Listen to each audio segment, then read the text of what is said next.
오늘 하나님께서 우리에게 주신 말씀은 에스겔서 43장 1절에서 12절입니다. 에스겔서 43장 1절에서 12절 함께 교독하겠습니다. 제가 먼저 1절 봉독합니다. 그 후에 그가 나를 데리고 문에 이르니 곧 동쪽을 향한 문이라. 이스라엘 하나님의 영광이 동쪽에서부터 오는데 하나님의 음성이 많은 물소리 같고 땅은 그 영광으로 말미암아 빛나니 그 모양이 내가 본 환상 곧 전에 성읍을 멸하러 올 때에 보던 환상 같고 그 발 강가에서 보던 환상과도 같기로 내가 곧 얼굴을 땅에 대고 엎드렸더니 여호와의 영광이 동문을 통하여 성전으로 들어가고 영이 나를 들어 데리고 안뜰에 들어가시기로 내가 보니 여호와의 영광이 성전에 가득하더라. 성전에서 내게 하는 말을 내가 듣고 있을 때에 어떤 사람이 내 곁에 서 있더라. 그가 내게 이르시되 인자야 이는 내 보좌의 처소 내 발을 두는 처소 내가 이스라엘 족속 가운데에 영원히 있을 곳이라. 이스라엘 족속 곧 그들과 그들의 왕들이 음행하며 그 죽은 왕들의 시체로 다시는 내 거룩한 이름을 더럽히지 아니하리라. 그들이 그 문지방을 내 문지방 곁에 두며 그 문설주를 내 문설주 곁에 두어서 그들과 나 사이에 겨우 한 담이 막히게 하였고 또 그 행하는 가증한 일로 내 거룩한 이름을 더럽혔으므로 내가 노하여 멸망시켰거니와 이제는 그들이 그 음란과 그 왕들의 시체를 내게서 멀리 제거하여 버려야 할 것이라. 그리하면 내가 그들 가운데에 영원히 살리라. 인자야 너는 이 성전을 이스라엘 족속에게 보여서 그들이 자기의 죄악을 부끄러워하고 그 형상을 측량하게 하라. 만일 그들이 자기들이 행한 모든 일을 부끄러워하거든 너는 이 성전의 제도와 구조와 그 출입하는 곳과 그 모든 형상을 보이며 또 그 모든 규례와 그 모든 법도와 그 모든 율례를 알게 하고 그 목전에 그것을 써서 그들로 그 모든 법도와 그 모든 규례를 지켜 행하게 하라. 성전의 법은 이러하니라. 산 꼭대기 지점의 주인은 지극히 거룩하리라. 성전의 법은 이러하리라. 아멘. 토요일부터 어제 본문까지 담을 재고 또 문을 재고 방을 쟀는데요. 제가 토요일에 이렇게 말씀드렸던 것처럼 42장까지 측량 수치들이 계속해서 나열되어 왔습니다. 더불어 어제 본문 42장 20절을 통해서는 그 담의 목적과 용도까지 우리가 알 수 있었습니다. 이렇게 성전이 완성되어진 것 같은데 아직 그 성전은 비어 있습니다. 그런데 드디어 43장에 접어들면서 새로운 국면을 맞이합니다. 에스겔 선지자가 동문으로 이끌려 가는데요. 거기서 무엇을 경험합니까? 2절에서 4절 말씀입니다. 이스라엘 하나님의 영광이 동쪽에서부터 오는데 하나님의 음성이 많은 물소리 같고 땅은 그 영광으로 말미암아 빛나니 그 모양이 내가 본 환상 곧 전에 성읍을 멸하러 올 때에 보던 환상 같고 그 발 가까이에서 보던 환상과도 같기로 내가 곧 얼굴을 땅에 대고 엎드렸더니 여호와 영광이 동문을 통하여 성전으로 들어가고. 비어있던 성전에 누가 오십니까?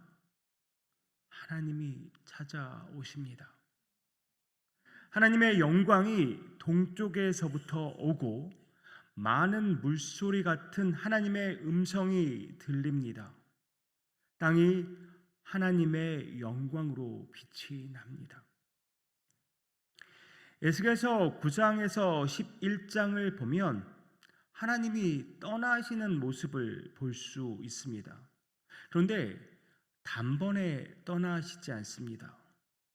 성전 문지방에서 멈추셨고 또 동문 어귀에서 멈추셨고 또 동쪽 산 위에서 또 멈추셨습니다.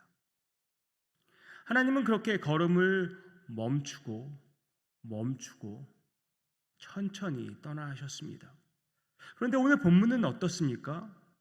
동쪽으로부터 하나님의 영광이 오더니 동문을 통해 성전으로 들어가서 성전에 가득하게 되는 것을 보게 됩니다. 하나님이 돌아오실 때는 거침이 없습니다. 동문을 택한 이유도 있는데요. 동문은 지성소까지 일직선입니다. 가장 빨리 도달할 수 있는 길인 것이죠. 떠나실 때는 마치 떠나기 싫어하는 사람처럼 멈추고 또 멈춰 섰지만, 돌아오실 때는 단숨에 오셔서 그것을 메우시고 임재하십니다. 성도님들, 하나님의 마음이 느껴지십니까? 심판에 대해서는 참고 또 참으시지만 회복에 대해서는 가장 빠른 길을 택하시고 속히 행하기를 원하시는 그 마음이 느껴지십니까? 3절에서 언급하고 있는 것처럼 에스겔은 그발 강가에서 하나님을 배웠고 또 성전을 멸하러 오신 하나님을 배웠고 오늘 회복을 위해 오신 하나님을 뵙고 있습니다. 에스겔은 오늘 본문에서 심판의 그날을 단순히 하나님의 떠나심으로 보지 않고 심판하러 오신 날로 기억하고 있습니다. 아이러니하게 느껴지지만 하나님의 떠나심도 하나님의 임재였다는 것이죠. 하나님의 심판, 하나님의 떠나심의 궁극적인 이유가 무엇입니까? 7절과 8절의 것을 말씀합니다. 그가 내게 이르시되 인자야 이는 내 보좌의 처소 내 발을 두는 처소 내가 이스라엘 족속 가운데 영원히 있을 곳이라. 이스라엘 족속 곧 그들과 그들의 왕들이 음행하며 그 죽은 왕들의 시체로 다시는 내 거룩한 이름을 더럽히지 아니하리라. 그들이 그 문지방을 내 문지방 곁에 두며 그 문설주를 내 문설주 곁에 두어서 그들과 나 사이에 겨우 한 담이 막히게 하였고 또 그 행하는 가증한 일로 내 거룩한 이름을 더럽혔으므로 내가 노하여 멸망시켰거니와 그 문지방을 내 문지방 곁에 두며 그 문설주를 내 문설주 곁에 두어서 그들과 나 사이에 겨우 한 담이 막히게 하였다라고 말씀합니다. 그러면 하나님이 지금 문제 삼고 있는 것이 단순히 하나님과 인간 사이가 너무나 가까워서일까요? 가까운 게 문제가 아닙니다. 그들이 저지른 음행으로 하나님의 거룩한 이름이 더럽혀졌기 때문입니다. 7절에서 죽은 왕들의 시체로 더럽혀졌다라고 말한 것은 실제 시체라기보다는 어떤 죽은 자를 섬기는 행위, 다시 말해서 곧 죽은 왕들을 위해서 세운 기념 석비나 어떤 제물 같은 것들을 통해서 그렇게 죽은 자들을 숭배했던 것을 말합니다. 무슨 말입니까? 하나님 곁에 사는 척하면서 죽은 자들을 기대면서 살았다는 것입니다. 다시 말해서 하나님 외에 다른 것들을 숭배하며 의지하는 그런 음행을 저질렀다는 것입니다. 하나님이 지금 문제 삼고 계신 것은 거리가 아니라 자리입니다. 그들이 하나님 문지방 옆에 자기 문지방을 놓았고 하나님의 보좌 옆에 자기 왕자를 세웠습니다. 성전은 하나님의 보좌의 처소인데 그 옆에 바로 자기 자리를 만들어 버린 것이죠. 그러고는 그곳에서 하나님 외에 다른 것을 섬기는 음란한 우상 숭배를 저지른 것입니다. 저와 여러분은 어떻습니까? 바울은 고린도후서 6장 16절에서 강조한 것처럼 우리는 그리스도 안에서 성령이 거하시는 성전이 되었습니다. 하나님과의 거리가 이보다 더 가까울 수는 없게 된 것이죠. 그런데 그 가까운 자리에 그 하나님 옆에 지금 우리는 무엇을 두고 있습니까? 하나님보다 더 앞세우는 것, 하나님보다 더 의지하는 것, 하나님 외에 더 기쁨을 구하는 것이 있다면 우리 역시 오늘 이 말씀에서 자유롭지 못합니다. 사랑하는 성도님들, 저와 여러분의 삶을 솔직히 한번 돌아와 볼까요? 우리는 누구를 위해, 무엇을 위해 살아가고 있습니까? 우리의 삶의 목적이 정말 하나님의 영광이 맞습니까? 하나님과 정말 친밀한 교제를 나누고 있다고 우리 자신은 굳게 믿고 있지만 여전히 나의 유익과 만족을 위해 살고 있지 않습니까? 주님을 모시고 살아간다고 우리가 고백하고 있지만 여전히 내 마음의 보좌에 주님이 앉아 계신 것이 아니라 내가 앉아 있는 것은 아닙니까? 하나님이 9절에서 이렇게 말씀하십니다. 이제는 그들이 그 음란과 그 왕들의 시체를 내게서 멀리 제거하여 버려야 할 것이라. 그리하면 내가 그들 가운데에 영원히 살리라.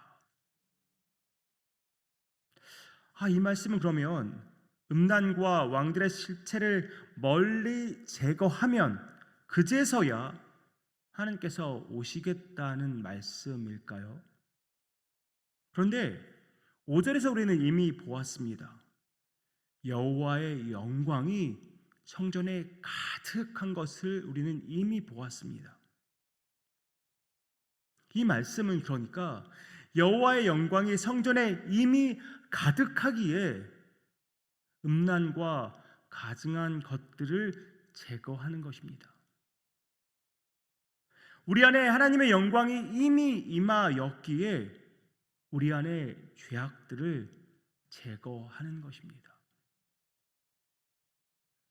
우리가 우리의 죄악을 제거했기 때문에 하나님이 오신 것이 아니라 하나님께서 우리를 찾아오셨기에 우리가 죄악을 버리고 거룩함으로 나아가는 것입니다. 10절과 11절 뭐라고 말씀합니까? 제가 세 번역으로 읽어드립니다. 너 사람아, 너는 이스라엘 족속에게 이 성전을 설명해 주어서 그들이 자기들의 온갖 죄악을 부끄럽게 여기게 하고 성전 모양을 측량해 보게 하여라. 그들이 저지른 모든 일을 스스로 부끄러워하거든 너는 이 성전의 설계를 그들에게 가르쳐 주어라.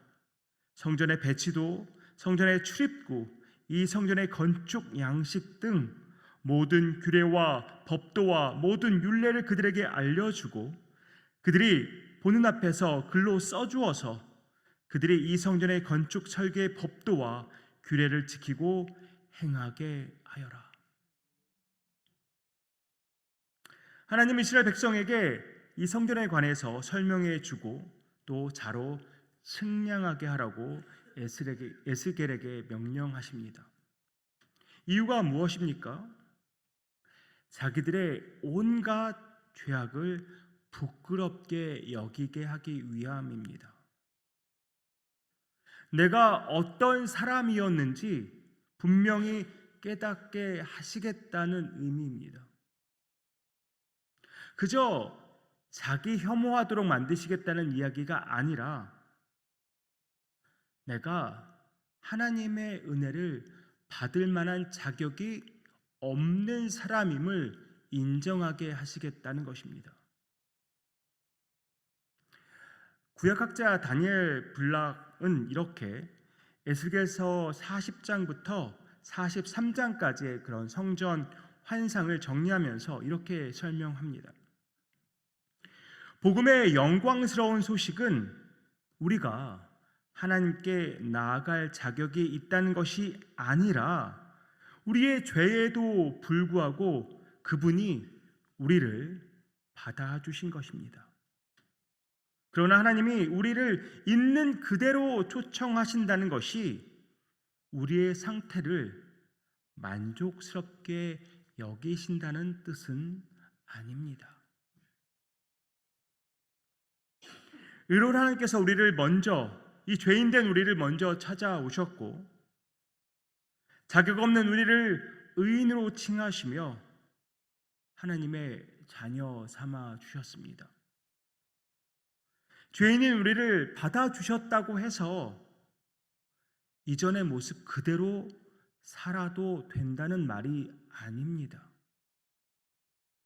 그리스도의 보혈로 구원받아 의인이 되었다면 이제는 의인에 걸맞는 삶을 살아야 한다는 말입니다. 모든 음란과 가증한 것들을 다 내어버리고 거룩한 주의 백성으로 살아야 한다는 것이죠.